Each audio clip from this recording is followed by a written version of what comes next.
Facebook Live. We're going to do the final step in this stress reduction series. But as always, everything that's on the blog, any small changes that you can take from the blogs down the last few years, any kind of change like that you can make will help you reduce your stress. You know, the 5 steps I'm outlining are just really the beginning of an outline of how you can go about reducing your stress.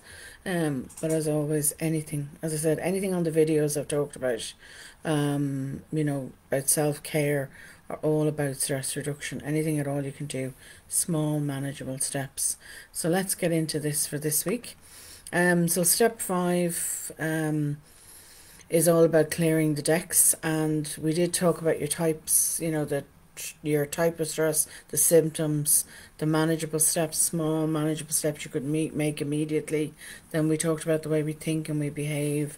So this week it is all about clearing the decks. And what I mean by clearing the decks is it's a review of what you're doing, your priorities, your to-do list, because usually people who are stressed are very busy people, and they usually have very long to-do lists. And they're often completely unrealistic because there's no way you can get it all done. Certainly not on your own. And an awful lot of the time, these items can be belonging to somebody else. You know, the phrase, you know, if you want something done, ask a busy person. And that usually happens. We become the go-to person for everyone else. And that leaves us really stressed. So if you really want any realistic change, you really need to review this list. You really need to review your to-do list to give you a clue, you know, to how healthy your boundaries are as well. So, you know, we need to look at every single task we do, and that can take a couple of weeks sometimes. But, you know, phone calls, emails, appointments, shopping lists, you know, or the amount of times you have to go to the shops, household chores, work tasks, everything, and I mean everything that takes up your time. An awful lot of the time, if we're busy, we're stressed and busy, we don't realize where we're spending our time, and that's what we're talking about reviewing here. Where are we spending the most of our time? You know, it's never a quick phone call. It usually lasts a lot longer than, you know, 2 or 3 minutes. So to actually have a detailed plan of where you're spending your time, in work, at home, if you're in college, family, friends, other people, you know, your colleagues, with your colleagues, your health, your finances, everything, every area of your life that you can think of, that you would actually sit down and then review what am I doing? Where am I spending my time? And is it really, you know, of benefit to me? Or is this making me more stressed? Am I taking on other people's responsibilities? So I do have some questions. I'm going to kind of read very quickly out the main questions this morning, but most of them are in the blog. So you can go check that out, www.deborahbyrnepsychologyservices.com. As always, I leave a link in the description. So I'm just going to get your journal out and read, you know, do these questions and have a look, you know. So the first question is, what is already on my to-do list? And that can take you, maybe I'd say spend about 2 weeks just recording every single thing you do. Just make a note of it. Keep a piece of paper with you and you just keep writing it down and making a note of it. Every phone call, every appointment, every extra task a friend or a colleague just needs help with, write it down to get a realistic idea of what are you actually doing? Where are you spending your time? Then you've got to ask yourself questions like, why is that task really there? Like, why am I doing it? You know, in other words, do you and only you need to really do that task? Next question, are you able to delete this task? And if you are, do it immediately. Just, you know, if this is something to do with a goal, for instance, and it's a goal you haven't even started on, and if you're being honest with yourself, you're not going to start on it right now, I would put it in what we call a parking lot. I would take that item off my to-do list because it's only stressing you out thinking I really must get started on that, I really must get started on that. So just take it out and put it in the parking lot, and when you're ready, When you have a much more realistic to-do list, then you can go back to your parking lot and say, okay, I really would like to try and do that for myself. So that's one thing you can do. But if there are tasks there that are, you can delete, get rid of them immediately. If you're not able to delete that task, you've got to ask yourself, why? Why am I unable to delete a task? There can be a variety of reasons there, so have a look, have a think about it. Next question, is there a task you can, delegate to somebody else? Can you actually ask somebody else to do this task for you? Make a phone call or get to pick up the shopping for you. If not, again, why not? You have to be honest with yourself. When you at least be honest with yourself here, if you want to reduce your stress, you have to be honest with yourself. Next question. Can you hand back a task to somebody who really owns it? That's going back to that, am I able to delete it? Maybe I can't. Maybe it is somebody else's task and I've taken it on. But it's actually not, it's not my responsibility to do. They're well able to do it for themselves. So again, if you can't hand it back, you have to ask yourself, why not? What payoff do you get from keeping the task? And you'll always have a payoff. It could be like we talked about last week, the avoidance. You're keeping yourself busy to avoid something else. So is this task helping to keep you busy maybe? Or, is it feeding something else within you? And I'll come to that in a minute. Do you ask for help when you need to? Another question you can ask yourself here about these tasks. Do you feel you deserve help? Or do you feel you have to take it all on by yourself? Everything is your responsibility. Again, come back to our thinking we talked about last week. So what purpose does this task serve for you? If it isn't really your task, as I said, and it is somebody else's responsibility, why are you holding on to it? Why aren't you keeping them accountable? That's another question you can ask yourself about tasks if you can't hand it back to them. And again, what is the payoff by not holding them accountable? As I said, stressed people are very busy people. And being busy isn't sometimes, it can be good, can keep our mind off things. Sometimes it is okay, but sometimes it isn't good for our mental health. It certainly isn't good for our stress, because we're keeping ourselves busy in the wrong way. We're keeping ourselves busy by doing things for other people, by doing things that are making us stressed, and instead of keeping ourselves busy by doing things that are healthy for us, that are in our own best interests. So, why are you keeping yourself busy? It's a question you got to ask yourself. Why am I keeping myself busy in the first place? And is it healthy? Is it improving my mental and physical health, or is it not? So, which side are you on there with those tasks? And are you avoiding something? That is one thing you have to ask. Am I avoiding something or someone? Am I avoiding tackling somebody or holding them accountable? Maybe I'm afraid to do that. So that just even admitting that that's the reason why you're doing things can be a big eye-opener for some people. Sometimes, when we're busy, we don't stop to actually think about why we're doing certain things. So the second thing I would say to you is once you've looked at your tasks, you've got them all out, you know what you're doing, and you've looked at the questions, go back and then look at your negative thinking with regard to all those questions. Does it feed a negative belief or thought for you? Is there codependency coming out there, perfectionism, using it to procrastinate? So what patterns are coming out there for you? And as I said, I talked about avoidance last week, and it is the one behaviour that stressed people are more likely to have in common. So are you doing it? The whole idea behind all this review, and it is much more detailed in the blog, so go have a look at it, is to reduce your to-do list. Is to reduce the current to-do list. And in doing so, reduce your stress. But as I said, it's about freeing up time to spend on activities and with people that are more healthy and beneficial for you in order to manage your stress. And it's a good idea at the start maybe to do this once a month, to keep on track of it once a month for the first few months, and then you can do it every 3 months. But I wouldn't go longer than 3 months, because again, you're trying to change habits here. You're trying to change habits, and when you're trying to change a habit, you know, we tend to slip back into old ways. So keeping that review in place is going to help prevent you slipping into old ways.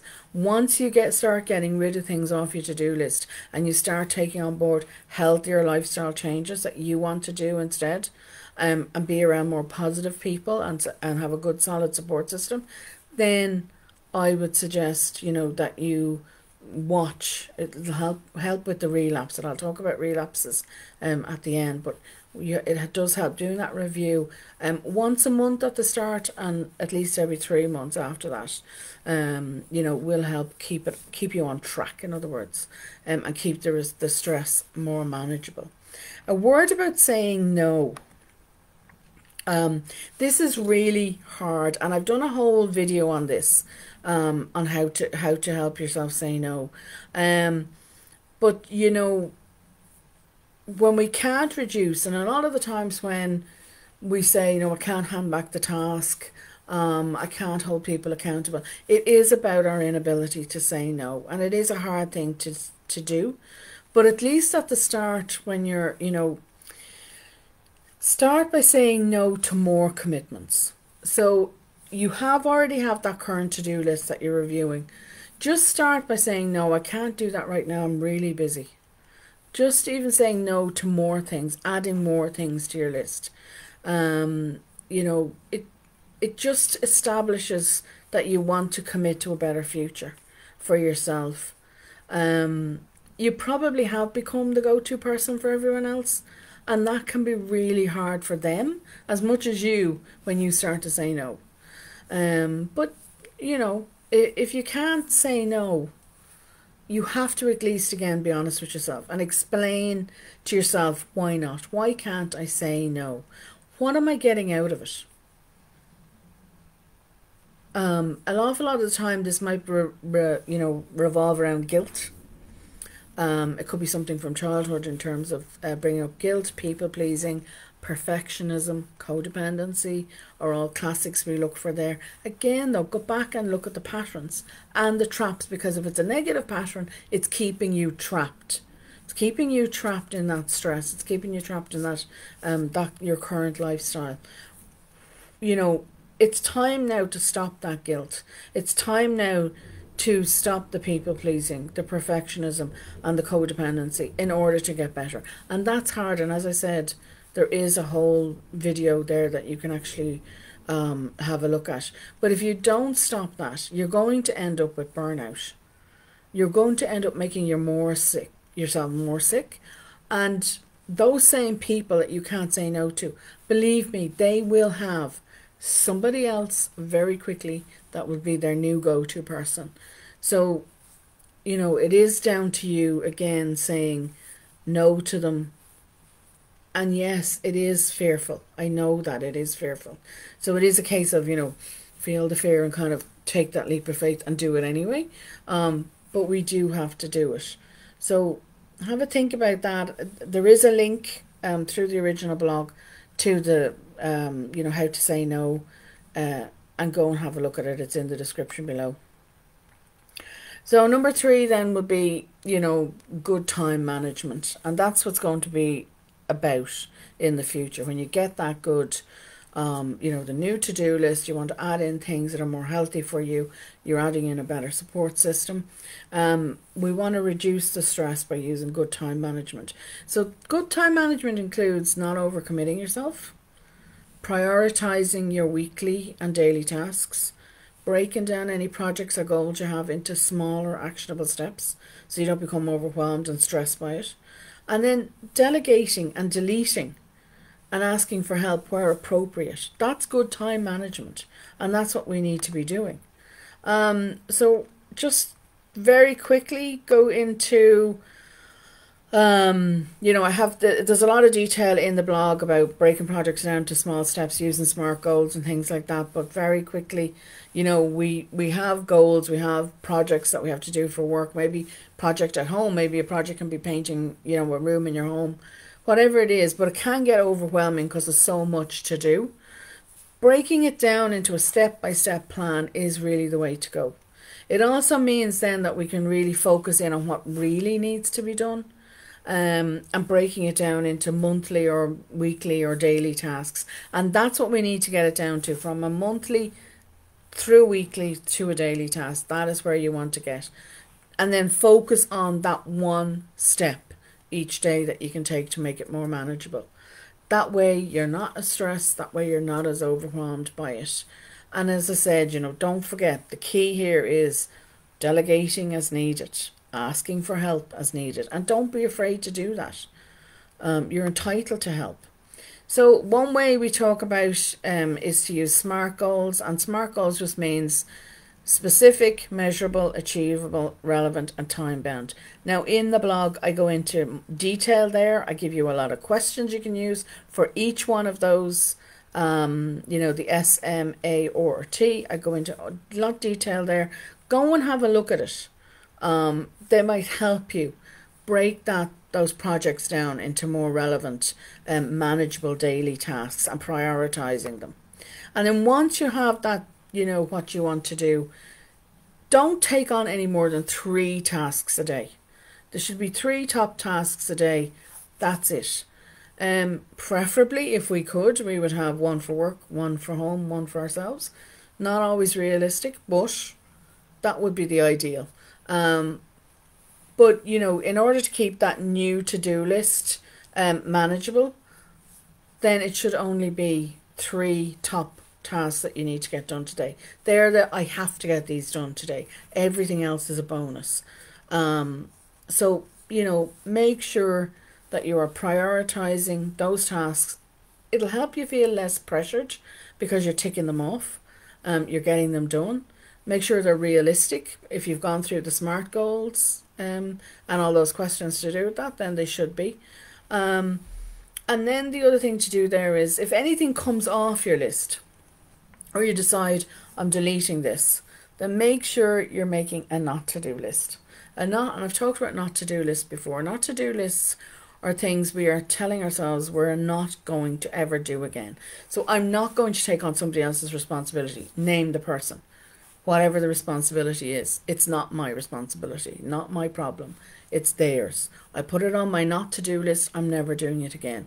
If you find yourself not able in that original list, not able to get out of something because you've committed to it, once it's finished, it goes on the not to do list. I am never doing that again. So making sure that you put things on the not to do list once they're completed, you're never doing them again, or they are deleted, they're gone. Put them over on the not to do list.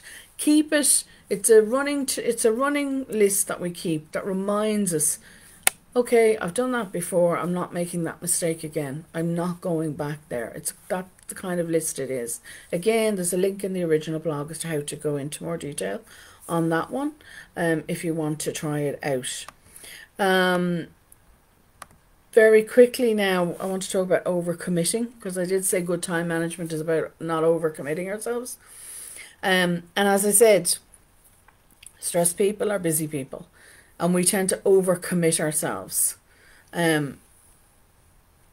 What we need to do instead, and as I said, is being busy and being unhealthy, and being busy and being healthy.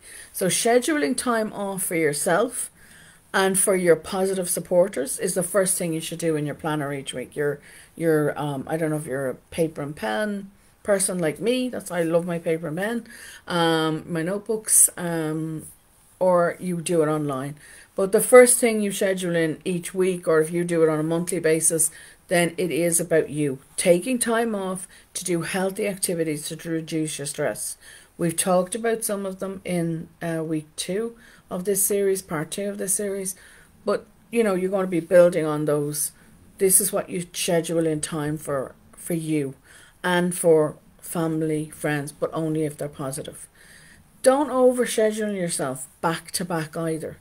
You know, make sure you're taking your lunch. Make sure you're taking any other breaks you're entitled to. Even if you're working from home, even if you're a stay-at-home parent, it's important you take your lunch. It's important you take breaks, just as if you were working.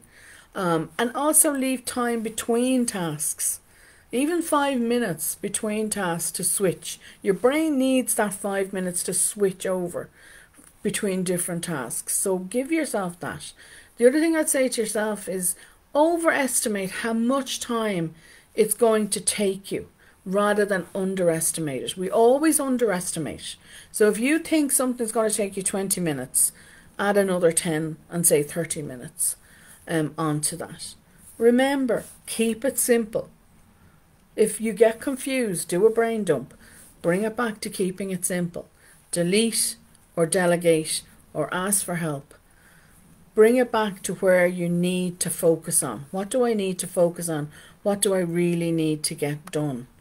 And again, focus is a problem that we can have when we're affected by stress. Our ability to focus kind of tends to go out the window. And you know, our ability to be able to focus isn't something we're actually born with, but it is something we learn as we go on, and it is something that we can actually relearn. And again, I've done a blog and a video all on that, tips on how to regain your focus if you need it. But it's vital that you make sure that you're focusing on what's important to you. Otherwise, you're going to sabotage yourself. That's why I talked at the beginning about all those questions. What are you getting out of it? What's the payoff? Why can't you delete? Why can't you ask for help? Because if you don't believe, you know, you deserve help, you're going to sabotage yourself. If you don't believe, you know, that you can say no to people, you're going to sabotage yourself. So you've got to go back and look at that thinking as well around what's really important to you, and help yourself not sabotage yourself. So if you're working on your new priorities, your new to-do list, then make sure you're focusing on what really needs to get done. A question you might want to ask yourself is, you know, am I focusing on the solution and not the problem? Because when we're stressed, we tend to focus on the problem. It's the problem, but not the solution. Not the correct solution, at least. So always ask yourself, am I focusing on the solution and not the problem? And if you can't see the solution, this is where we ask for help. This is why it's so important to have that positive support system around us. Some people that we can call on that will be able to help us. So, you know, the next point I make in the blog is about surrounding yourself with that positive supporters, because they're vital for you. We all need 4 types of support, and I've talked about these again in more detail. You know, informational support, emotional support, social support, and tangible support. We need these types of people that can give us this. You know, because these people are going to help you tackle your long-term stress and keep you, you know, help you in focusing on the correct solution for problems that you might face. You can take some time to review the people, you know, that you have in your support system, and how they might help you reduce your stress. I've given you a series of questions again in this week's blog. So go and have a look at it and see what you think. You know, you're basically looking at a list of people, dividing it up into 3.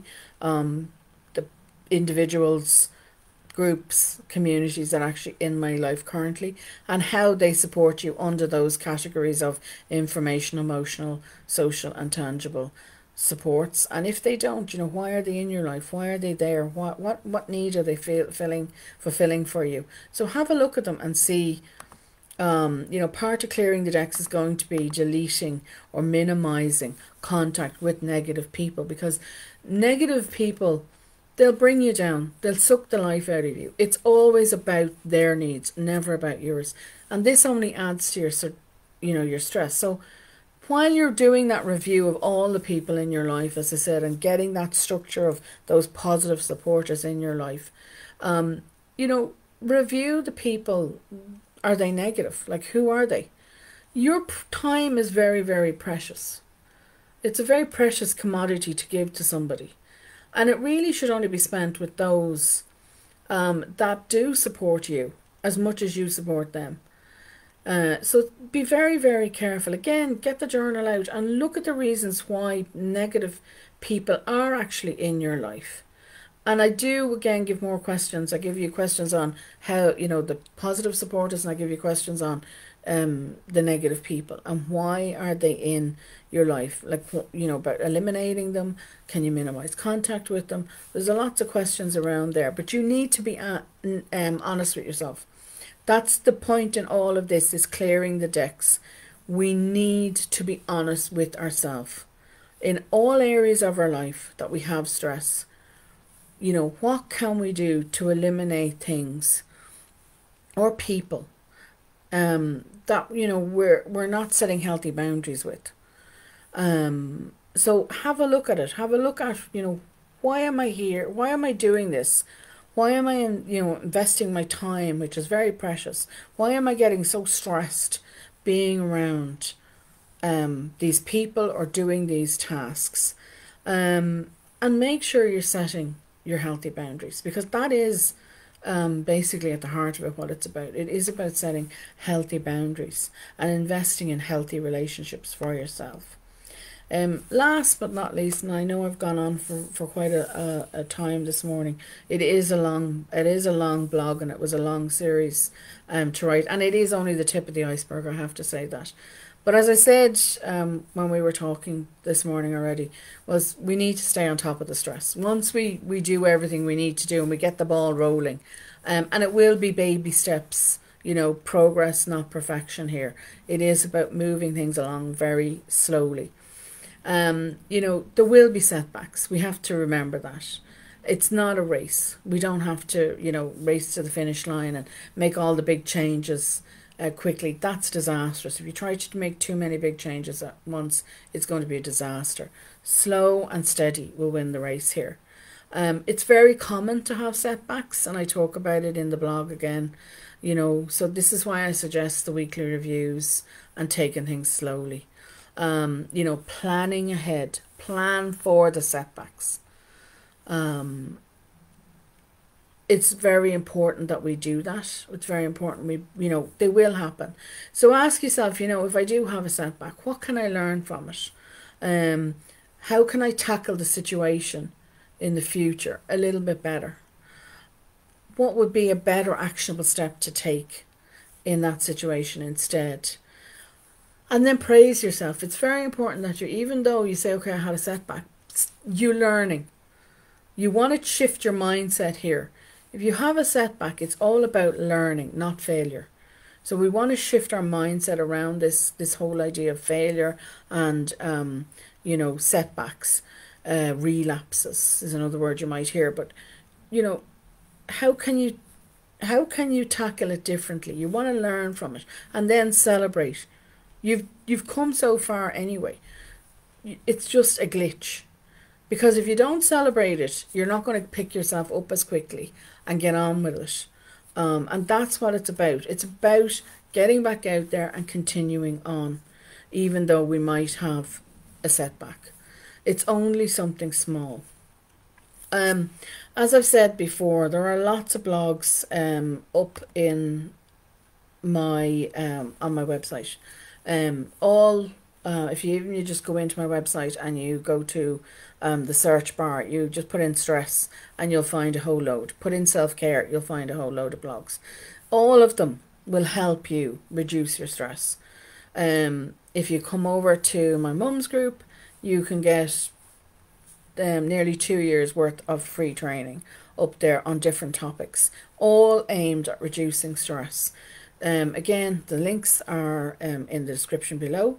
I'll leave it there. Thank you very much for watching live. Thank you very much for everybody who watches in replay. I'm happy to answer any questions from anybody. Do please pop questions below if you have questions. on anything or any of the blogs or videos that I do, please ask questions about them. I'm happy to come back and help. If I don't know the answer, I'll try and go and find one for you, and I'll come back to you. I'll leave it there. Thank you for watching, and I will see you all next week, where I'll be talking about the holidays and dealing. I'll tell you more detail about dealing with negative people, but specifically around we're going to talk about Christmas and the holidays. So I'll talk to you then. Thank you.